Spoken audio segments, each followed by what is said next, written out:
Have you ever wondered why big ships manage to float in the ocean? You'd think that the heavier the object or the more heavy it appears, it would sink like a rock going right down to the bottom. Hey guys, my name is Dave Wapple. Welcome to FTD Facts, where we talk about everything and everything. And today we're gonna ask that one question that's boggled so many people. Why do big ships float? Alright, so for all my viewers out there, I wanna know from all you guys, I wanna know, have you guys ever been on a boat or a ship? So the longest ship in the world was the oil tanker Seawise Giant. It was over 458.46 meters long. And the largest ships being the CSL Globe container ship and the Royal Caribbean Oasis of the Seas, which I actually have been on. So when you look at these ships, you kind of wonder, wait a minute, these are so big, they're probably so heavy, how do they float? Like, why are these things simply not going to the bottom of the ocean, having another Titanic scenario? So what happens when a ship's hull hits water? That's the question.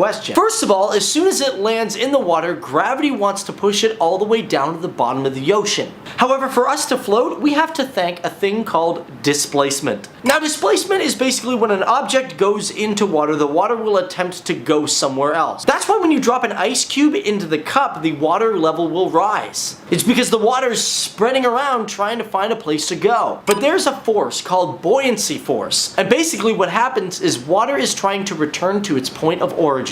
So for a ship, when it goes into the water, gravity is pushing it down. But because the water has been displaced, the buoyancy force is pushing the water back up. But what happens if an object is too heavy? Will it still float? Well, for heavier objects, you will need more displacement. That's why container ships are so huge. The bigger the ship's hull, the more water will get pushed out of the way, and the more the water will force its way up. If you actually look at submarines, they actually intake water so they can go deeper. This is because water is heavy as well. But for them to rise, they have to blow out all the water out of their tanks. So that's pretty much how ships float, guys. And if you ever have your hull cracked, well, unfortunately, that's why water seeps in. Or if you're like a rock and you have too much weight and not enough displacement, you're gonna sink as well. So hopefully your hull doesn't breach the next time you're out on the ocean or a lake. So I'm Dave Wapple, this has been FTD Facts. Thanks for watching. You guys have been Fact Attacked.